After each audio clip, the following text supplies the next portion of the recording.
Hello students. आज हम बात करेंगे नूर जहाँ के बारे में। नूर जहाँ जो कि जहांगीर की पत्नी थी। जहांगीर की कई पत्नियां थी, उनमें आखिरी पत्नी नूर जहाँ थी।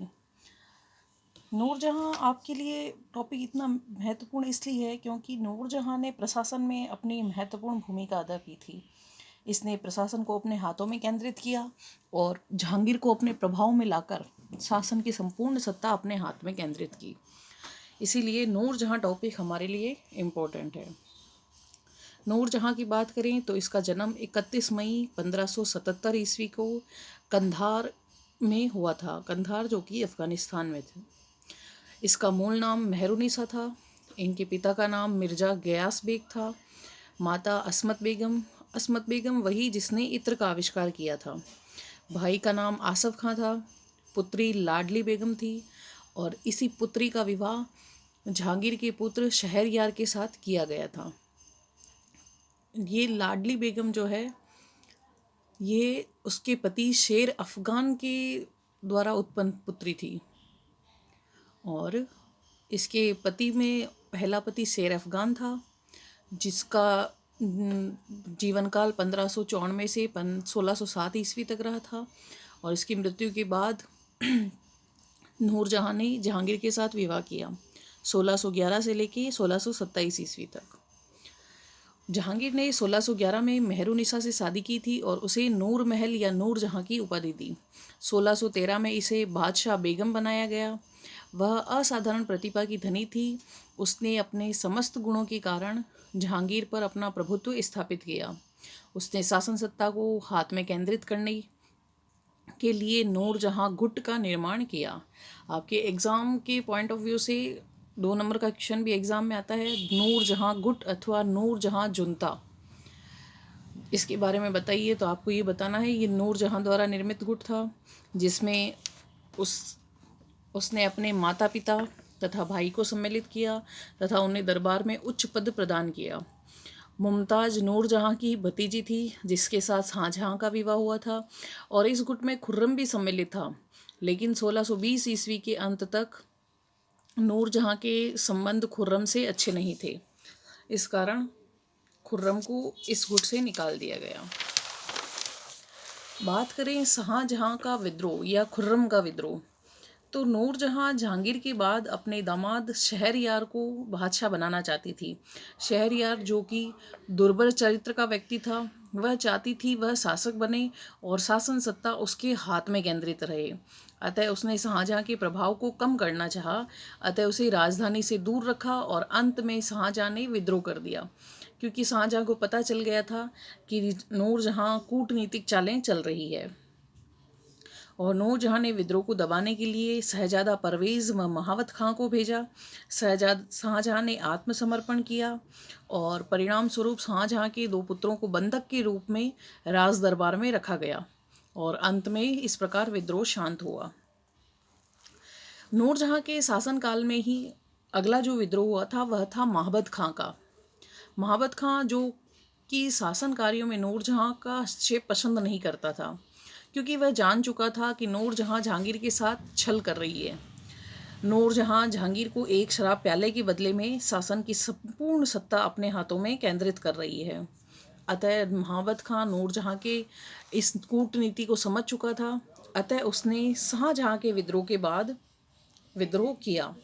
अतः उसने जहांगीर, नूरजहाँ व उसके भाई आसफ खां को बंदी बना लिया। लेकिन ये तीनों किसी तरह बंदीगृह से मुक्त हो गए और महाबत खां को अपनी सुरक्षा के लिए शाहजहाँ की सेवा में जाना पड़ा और इस प्रकार शाहजहाँ की सेवा में रहते हुए वह सुरक्षित रहा था। बात करें नूरजहाँ गुट में फूट पड़ना, तो नूरजहाँ ने उत्तराधिकारी को लेकर कई मामलों में हस्तक्षेप किया था। उसने खुसरो का विरोध किया, उसने खुर्रम का विरोध किया और इसके अलावा महाबत खां का विरोध किया, क्योंकि दरबार में उपस्थित प्रभावशाली व्यक्तियों में नूरजहाँ का विरोध प्रारंभ हो गया था। और परिणाम स्वरूप 1622 ईस्वी में नूरजहाँ के पिता की हत्या करवा दी गई और दामाद शहरयार व पुत्री लाडली बेगम का भी प्रभाव समाप्त हो गया और इस प्रकार धीरे धीरे नूरजहाँ गुट में भी फूट पड़ने लग गई।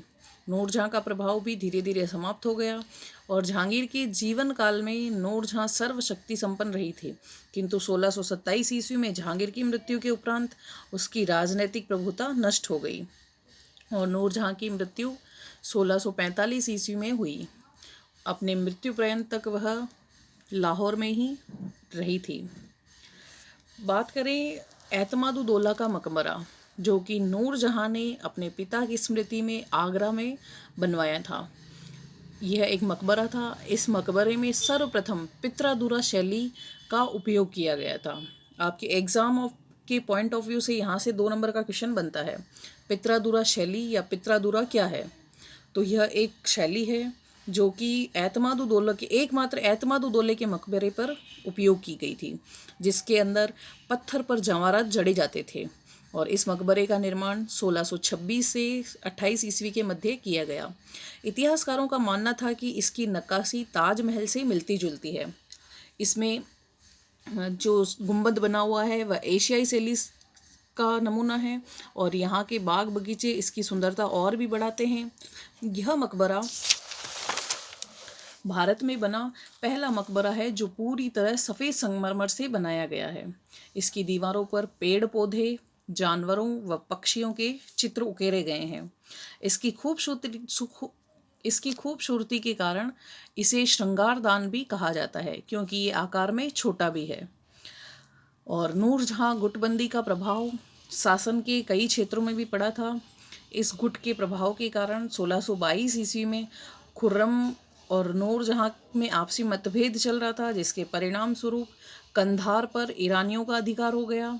जहांगीर ने खुर्रम के विद्रोह के बाद शहरयार की पदोन्नति की तथा उसके मनसब में भी वृद्धि की, जिससे जो जहांगीर के अन्य पुत्र थे उससे ईर्ष्या करने लगे।